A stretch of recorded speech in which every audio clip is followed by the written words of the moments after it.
Bonjour à tous. Vous êtes-vous déjà demandé ce qui se passe exactement dans votre tête lorsque vous vous sentez insulté par quelqu'un, lorsque vous êtes vexé par quelque chose, lorsque vous avez l'impression que quelqu'un vous a fait du mal ou dit du mal de vous, lorsque quelqu'un fait quelque chose et que vous avez l'impression qu'on vous manque de respect? Est-ce que vous vous êtes déjà demandé ce que ça disait de vous-même?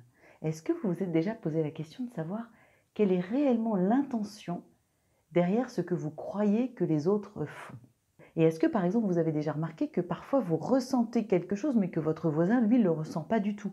Ou même il va vous dire, mais non, ça s'est pas du tout passé comme ça, j'ai pas du tout vécu la même chose. Du coup, on peut se demander, mais elle est où la réalité? Est-ce que c'est vraiment la personne qui avait une intention négative, agressive et désagréable envers moi? Ou est-ce que c'est pas simplement moi qui ai réagi d'une manière qui m'est propre, à cause de mes propres valeurs, à cause de mes propres croyances, à cause de qui je suis, de mon histoire, etc., etc. Et pour illustrer ça, je vais vous raconter une petite anecdote. Lorsque j'étais en formation d'hypnothérapeute, il se trouve qu'un jour, on a eu à travailler par petits groupes de 3 et on devait rédiger un petit texte. On avait à peu près 1 heure, je crois, pour faire un travail ensemble. Et après, chaque petit groupe présentait au fur et à mesure devant les autres ce qu'ils avaient fait. Lorsque le formateur a demandé qu'on arrête tous ce qu'on était en train de faire et qu'on commence à présenter les uns les autres notre travail, il se trouve que nous, notre petit groupe de 3, on n'avait pas terminé ce qu'on était en train de faire. Et là, il s'est passé quelque chose de très intéressant, humainement parlant. C'est-à-dire qu'on était 3, et sur les 3, il n'y en a pas une de nous qui a réagi de la même manière face à ce qu'il était en train de se passer. Donc on était toutes les 3 côte à côte. Moi, ma priorité à ce moment-là, c'était de me dire, j'arrête de travailler, tant pis si c'est pas fini, et je m'intéresse à ce que le groupe qui passe est en train de représenter, parce que moi, je considère avec mes propres valeurs que le plus important, c'est de respecter le groupe qui passe, et c'est également pour moi-même de m'enrichir, parce que je sais que ce qui va être dit, les commentaires qui vont être faits vont m'apporter quelque chose et vont me permettre de m'enrichir et d'apprendre encore un peu plus de choses. Donc moi, ma priorité à ce moment-là, elle est de complètement arrêter le travail qui était en cours. Pour moi, le fait que ce soit pas fini, ça n'a aucune importance parce que le plus important est ailleurs. Ça, c'est ma réaction à moi. La personne qui était à côté de moi, elle a continué à écrire. Elle a continué le travail qu'on était en train de faire, sans écouter ce qui se passait, mais hyper concentrée sur ce qu'elle faisait. À la limite, c'était son propre choix, sauf que par moment, elle venait me demander à moi et à la troisième, qu'est-ce qu'on pensait de ça, qu'est-ce qu'on dirait ça, c'est-à-dire qu'elle parlait pendant que les autres étaient en train d'intervenir, elle dérangeait, à mes yeux, elle dérangeait ce qui était en train de se passer, et elle me dérangeait moi dans mes propres valeurs et dans ce qui était important pour moi. Mais ce qui était important pour elle à ce moment-là, c'était de finir le travail pour des raisons qui lui étaient propres. Parce que pour elle, le côté parfait, c'était important. On me demande de faire quelque chose, je vais jusqu'au bout. Si je ne vais pas jusqu'au bout, je manque de respect à la personne qui m'a demandé de faire quelque chose. Donc ça, c'était son mode de fonctionnement à elle. Donc j'ai commencé à être un petit peu agacée, c'est-à-dire que je lui répondais, mais en même temps je répondais pas, je fixais comme ça. Il y a eu des moments où elle a commencé à me parler, je faisais vraiment genre j'écoute pas parce que ça ne m'intéresse pas. Mais en même temps je m'agaçais et en même temps j'avais pas envie de la vexer. Et elle a commencé à se braquer, et à se braquer vraiment, à vraiment faire la gueule, à se fermer, à continuer à faire ça, à essayer de parler à l'autre qui lui répondait un peu mais pas trop non plus. Donc à la fin de cette séance, on s'est retrouvés en pause toutes les 3. Et en fait, on se faisait toutes les 3 la gueule. La deuxième est venue vers moi en me disant « Oui, c'est comme si tu m'avais trahi, c'est comme si tu m'avais insulté, tu m'as repoussé, tu m'as rejeté. » La troisième à la pause est arrivée en disant « Vous m'avez vraiment fait chier vous avez vraiment fait chier le monde, qu'est-ce que vous aviez toutes les deux à vous engueuler ?» Moi, j'avais pas du tout l'impression qu'on s'était engueulé, mais en fait, comme elle a vu que la deuxième essayait de dire quelque chose et que moi je répondais pas et que l'autre se braquait, du coup, elle a eu le sentiment qu'on était en train de s'engueuler. On n'était pas vraiment en train de s'engueuler, mais c'est vrai qu'il y avait une tension. En fait, qu'est-ce qui s'est passé?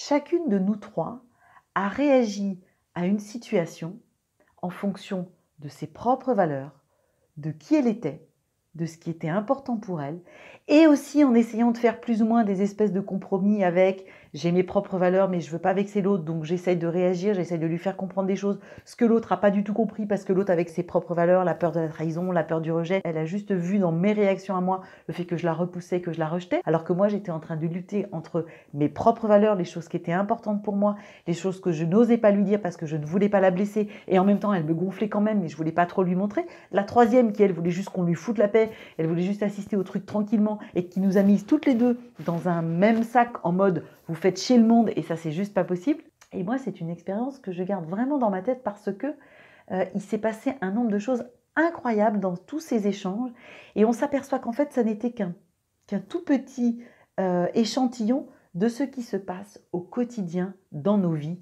en permanence. C'est-à-dire qu'à chaque fois qu'on a l'impression que quelqu'un dit quelque chose contre nous, que quelqu'un nous insulte, que quelqu'un dit une saloperie sur notre compte et qu'on est en train de réagir, peut-être que la personne elle a juste dit quelque chose de tout à fait naturel, qui pour elle est tout à fait normal, évident et ne lui pose aucun problème, mais que moi, le fait que ça me titille, peut-être qu'il y a une bonne raison pour que ça me titille. Et comment ça se fait que ma voisine d'ailleurs, elle n'a pas du tout perçu la même chose? Posons-nous la question à chaque fois de tiens, mais pourquoi je suis en train de réagir à ce que quelqu'un est en train de me dire? Qu'est-ce que ça me renvoie de moi? Qu'est-ce que ça vient piquer en moi? Quelque chose que peut-être j'ai pas envie de voir, quelque chose que peut-être j'ai pas envie d'accepter, quelque chose qui me gratte, quelque chose que je crois de moi, quelque chose qui peut-être quand on me dit ça, ben, je me sens piquée au vif, je me sens vexée. Mais pourquoi je me sens vexée? Qu'est-ce que ça dit de moi? Essayons toujours de nous dire, ok, la personne elle fait ça, la personne elle dit ça, mais quelle a été vraiment son intention derrière? Est-ce qu'on croit vraiment que les gens se lèvent le matin avec l'intention de nous faire chier, d'être désagréables et de nous faire du mal et de nous dire du mal? Est-ce que nous aussi, dans notre manière d'agir, et très souvent d'ailleurs dans notre manière de nier les choses, dans notre manière de ne pas vouloir voir les choses, du coup on se met dans des espèces de postures où on en devient désagréable, où on en devient peut-être pas super sympathique. Si moi dans ce petit contexte-là, j'avais simplement osé affirmer sereinement, dire voilà, moi à ce moment-là, ce qui m'importe c'est d'écouter ça, j'aurais certainement pu lui dire sereinement à ma voisine. Je lui aurais dit avec, je dirais avec toute ma bienveillance, je lui aurais dit gentiment, je lui aurais dit sereinement, parce que j'aurais été au clair avec moi-même. Et en fait, on s'aperçoit tellement qu'on n'est pas au clair avec ce que l'on ressent. C'est-à-dire qu'on a des choses qui arrivent et on est là, on n'ose pas dire non, on n'ose pas décevoir, on n'ose pas affirmer finalement, on n'ose pas assumer et affirmer finalement ce que l'on ressent, ce que l'on perçoit à l'intérieur. On a des choses qui arrivent, on a des choses que l'on ressent. Cette valeur-là, elle est importante pour moi. Mais comme je ne veux pas blesser, je ne veux pas décevoir, je suis au boulot, je ne vais pas dire à ma collègue que en fait, moi j'aime bien quand les choses sont faites de manière, moi j'aime bien quand les choses sont faites comme ça parce que elle est peut-être un peu plus bordélique et que si j'assume pas sereinement le fait de moi aimer les choses un peu plus carrées ou aimer les choses un peu plus bordéliques, bah du coup à chaque fois qu'il va se passer un truc et qu'elle va être un peu bordélique, qu'est-ce que je vais dire? Je vais dire ouais de toute façon elle fait chier, elle est bordélique, j'en ai marre de travailler avec elle, ou alors je vais me braquer, ou alors je vais pas lui dire, et du coup je vais être dans une attitude qui va pas être sympathique parce que je suis simplement pas au clair avec moi-même. Alors que si je suis au clair avec moi-même sur le fait de dire voilà, bon ben moi j'aime que les choses soient un petit peu plus carrées, c'est pas grave, c'est cool, j'assume ce fait-là et j'assume du coup du même temps que elle soit un petit peu plus bordélique. Mais en fait, si moi j'assume le fait d'être un peu plus carré, ben j'en ai rien à faire qu'elle soit un petit peu plus bordélique. C'est simplement une autre manière de travailler. Et c'est ça qui est incroyable, c'est qu'en fait on s'aperçoit que quand on commence à accepter qui on est, sincèrement, à être OK avec qui on accepte que qui on est et que nos valeurs ne sont pas contre les autres. Nos valeurs sont simplement nos valeurs. C'est pas parce que je suis qui je suis que je suis contre les autres. Par contre, quand je ne suis pas OK avec qui je suis, avec mes valeurs, avec mes sensations, avec mes émotions, avec le fait que peut-être qu'à un moment donné, je ne suis pas très bien, j'ai envie de faire la gueule, je ne me sens pas très bien. Mais si je ne suis pas OK avec ça, c'est là que je vais commencer à être dans une espèce de posture pour ne pas blesser les autres, pour ne pas me blesser moi-même, parce que je ne suis pas OK avec qui je suis. Et du coup, je deviens très désagréable. Je perds tout le naturel, je perds tout ce qui est sain, je perds tout ce qui est OK. Et le pire de tout, c'est que je me mets à reprocher aux autres des attitudes alors qu'en fait je suis simplement moi-même en train de me reprocher des choses. C'est-à-dire que je suis en train de me reprocher d'aimer que les choses soient un petit peu carrées. Mais il n'y a pas à reprocher ça. Je suis comme je suis. J'avais pas à me reprocher que moi j'avais envie d'écouter ce qui se disait, d'écouter les interventions des autres, d'avoir envie de respecter les interventions des autres et aussi pour moi-même d'avoir envie d'apprendre. Il n'y a rien de mal en fait dans tout ça. C'est juste une valeur. C'était juste à un moment donné un ressenti que je n'ai pas assumé. Et on s'aperçoit que c'est lorsque je n'assume pas qui je suis que je me mets à être dans un espèce d'entre-deux, que je me mets à reprocher des choses, que je me mets à reprocher des choses aux autres. Et c'est quand je reproche des choses aux autres que je deviens désagréable. Les autres aussi se mettent à être désagréables. Et on en arrive à quelque chose qui n'a aucun fondement, qui n'a rien si ce n'est moi, mon propre sentiment d'illégitimité envers moi-même. Voilà, c'était vraiment ce que j'avais envie de vous partager aujourd'hui. C'est toujours un grand plaisir de faire ces vidéos, j'espère qu'elles vous plaisent. Comme toujours, je vous rappelle que si elles vous plaisent, vous n'hésitez pas à mettre un petit pouce. éventuellement à la partager. Vous abonner à ma petite chaîne YouTube qui prend de plus en plus d'ampleur grâce à vous et vraiment je vous en remercie du fond du cœur. Et moi je vous dis à très bientôt pour de nouvelles aventures. Merci beaucoup.